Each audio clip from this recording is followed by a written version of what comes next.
अथ षोडशो अध्याय। तृतीय स्कंध का 16वां अध्याय। जय विजय का वैकुंठ से पतन।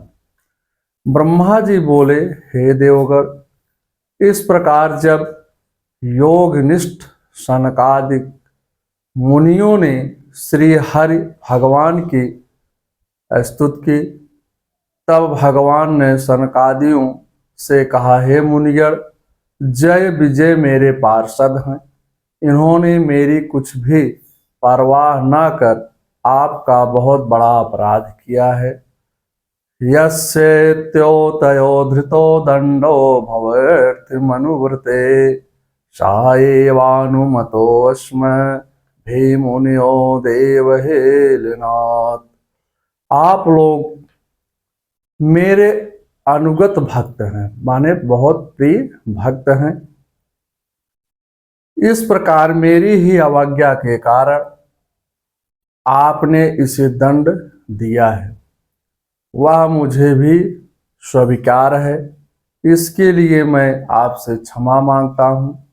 ब्राह्मण मेरे आराध्य हैं, मैं आप लोगों से प्रसन्नता की भिक्षा मांगता हूँ।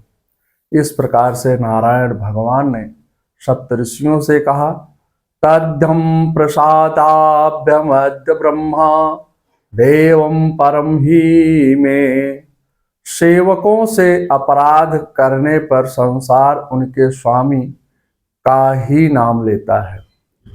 ब्राह्मणों के विरुद्ध यदि इंद्र भी कुछ कहता है तो मैं उसे भी दंड दे सकता हूँ। सेक्षन्द्या स्वाबाहुमप वा प्रतिकूल वृत्तिम। ब्राह्मणों के विरुद्ध यदि मेरी पूजा ही क्यों ना हो, मैं उसे तुरंत काट डालता हूँ। जिन ब्राह्मणों की कृपा से लक्ष्मी भी मुझे एक क्षण को नहीं छोड़ती है, वह निष्काम ब्राह्मण ग्रास ग्रास पर तृप्त होते हुए घी से तरह तरह के पकवानों को जब भोजन करते हैं, तब उनके मुख से जैसा मैं तृप्त होता हूँ, वैसा यज्ञ में अग्नि रूप मुख में यजमान की दी हुई आहुतियों को ग्रहण करने को नहीं होता। यदि ब्राह्मणस्य मुखम सातो अनुघासम तुष्टम अव्यवहितम निज कर्म पाके। ब्राह्मण दूध देने वाली गौएं और अनाथ प्राणी ये मेरे ही शरीर हैं। इन्हें जो कड़ी नजर से देखते हैं, उनकी खाल यमराज गिद्धों द्वारा नुचवाए जाते हैं। ब्राह्मणों की जो प्रसन्न चित्त से पूजा करता है, उन्हें सुंदर विशेषण लगाकर बुलाता है, उसके मैं वश में हो जाता हूँ। आप लोग मुझ पर ऐसा अनुग्रह करें जिससे ये दोनों अपने कर्म का फल भोग कर वापस मेरे पास आ जाएं। भगवान की बात सुनकर सनकादिक रोमांचित हो गए। भगवान से कहा, हे भगवान, आप सबके देवता हैं। आपकी कृपा से योगी जन मृत्यु को जीतकर संसार सागर से पार हो जाते हैं। सनकादि बोले, आपने ही सनातन धर्म की मर्यादा को स्थापित किया है। हे प्रभु, आप अपने पार्षदों को दंड दे अथवा दंड मुक्त कर दे, या हमको दंड देने का भाजन बनाए। हमने आपके निरपराध भक्तों को व्यर्थ में श्राप दे डाला। अस्मास्वा उचितो दरिद्राम सा दंडो एनागसो भयंग मुक्षाम किल विशेषणा। योनि प्राप्त कर द्वेष भाव से मेरा चिंतन करते हुए मुझे प्राप्त होंगे। भगवान बोले, यह शाप तो मेरी प्रेरणा से ही दिया गया है, इसलिए ये दोनों 3 जन्मों तक राक्षस यौन प्राप्त करके द्वेष भाव से मेरा चिंतन करते हुए पुनः मुझे प्राप्त होंगे। ब्रह्मा जी ने कहा, हे देवगण, इस प्रकार सनकादिक भगवान को प्रणाम कर चले गए।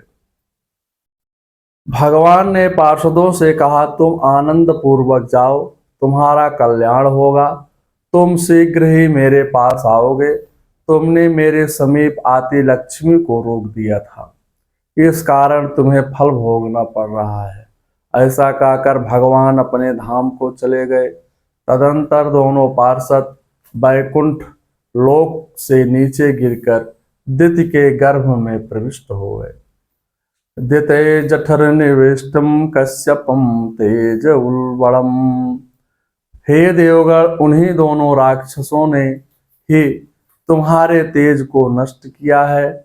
वह ही सत्वाद गुणादि गुणों के नियंता भगवान श्रीहरि हमारा कल्याण करेंगे। श्रीमद् भागवत साप्ताहिक कथा के तृतीय स्कंद का षोडशो अध्याय समाप्त हुआ।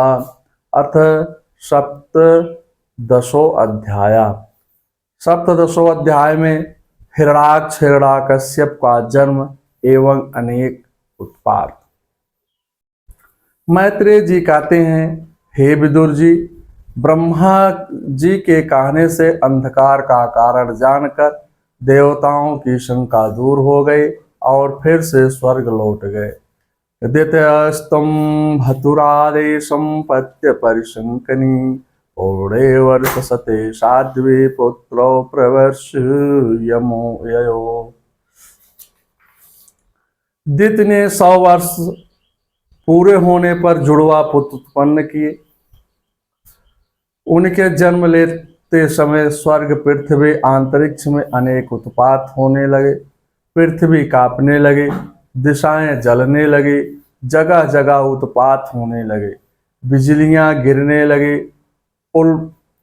उल्कापात वज्रपात होने लगे, नदियों का जल सूख गया, सियार कुत्ते उल्लू अशुभ सूचक शब्द करने लगे, कुत्ते गर्दन उठा उठा कर रोने लगे, समुद्र में कोलाहल होने लगा, गांवों के स्तनों से खून टपकने लगा, देवताओं की मूर्तियों से आंसू निकलने लगे, बादल पीच की वर्षा करने लगे, आंधी के बिना ही वृक्ष उखड़ने लगे।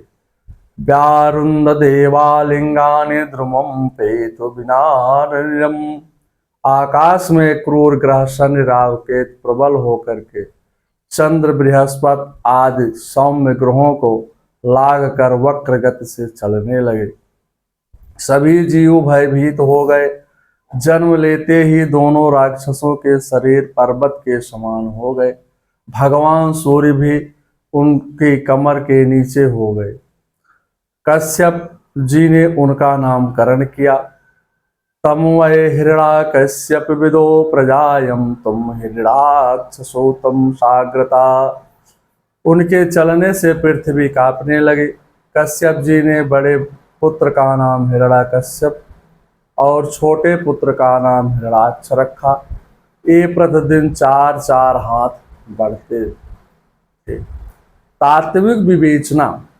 जीवन में हिरण्याक्ष लोभ का प्रतीक है, माने लालच का प्रतीक है।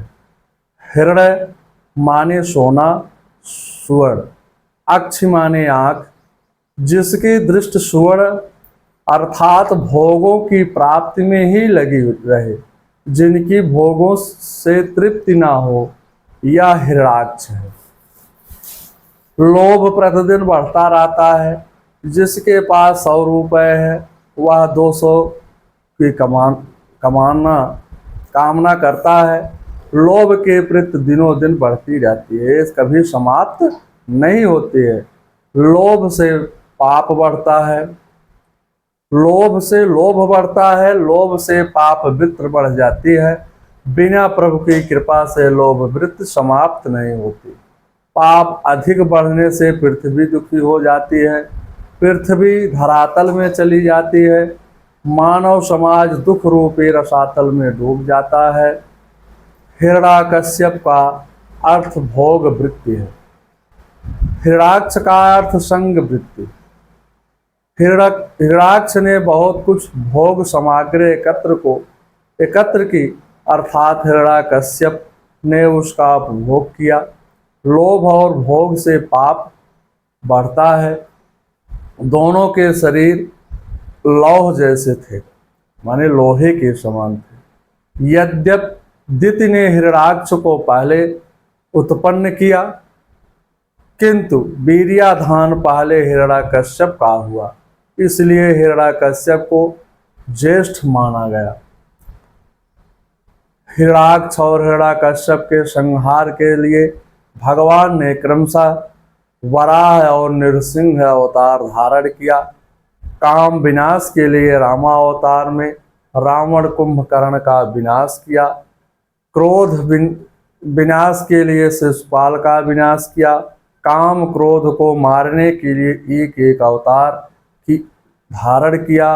लोभ को मारने के लिए 2 अवतार वराह नृसिंह धारण किए। सतकर्म में लोभ रूपी हिरण्याक्ष विघ्न करता है। समुद्र में डूबी पृथ्वी को निकालकर भगवान ने महाराज मनु को सौंपा। अपने पास कुछ नहीं रखा, यही संतोष है। हिरण्याक्ष लोभ को मारने के लिए भगवान ने वराह संतोषा अवतार धारण किया। लोभ को संतोष से ही मारा जा सकता है। लोभ को कोई मार नहीं सकता। लोभ को केवल भगवान ही मार सकते हैं। कर्म के चित्त शुद्ध से होती है। भक्ति में मन की एकाग्रता होती है। जीवन में भक्ति ज्ञान कर्म उपासना की जरूरत है। चित्त शुद्ध से ब्रह्म जिज्ञासा होती है। हिरण्याक्ष की संग्रह वृत्ति इतनी बढ़ गई कि उसकी इच्छा स्वर्ग की संपत्ति लेने की हुई। जीवन में लोभ अधिक हो जाता है तो पाताल में वरुण जी से युद्ध की भिक्षा मांगने गया। सम्यन प्रलुब्धम प्रणयपत्यम नीच जगाद में देह विराज संयोगम। लोहे की गदा से समुद्र की तरंगों पर लोहे की गदा का प्रहार करता रहा। उसके बाद वरुण की विभावरी नगरी में जाकर वरुण को एक हाथ से प्रणाम कर बोला, हे अधिराज, आप हमें युद्ध की भिक्षा दीजिए। मदोमत शत्रु के बहुत उपहास करने से भगवान वरुण को क्रोध तो बहुत आया, लेकिन उसने बुद्धि बल से वह उसको भी पी गए। रोषम समुत्थम समनम स्वाधेयम व्यास चंतोक समम गतावयम। कौटिल्य अर्थशास्त्र में लिखे हैं कि बलवता संगधीत, यदि शत्रु बलवान है तो संधि कर लेनी चाहिए, युद्ध नहीं करना चाहिए। इसी बात को ध्यान में रखकर वरुण जी हिरण्याक्ष से बोले, हमें तो युद्ध में कोई किसी प्रकार की अभिरुचि नहीं रह गई है। पुराण पुरुषोत्तम भगवान नारायण के बिना आपसे कोई पुरुष युद्ध नहीं कर सकता। वही तुम्हारी कामना पूर्ण करेंगे। तुम्हारे जैसे दुष्टों को मारने के लिए भगवान अनेक रूप धारण करते हैं। यस्यं द्विधानां शतं प्रशान्ते रूपाणि धत्ते सदा ग्रहक्ष्याम। श्रीमद् भागवत साप्ताहिक कथा के 3 स्कंद का 17वां अध्याय समाप्त हुआ।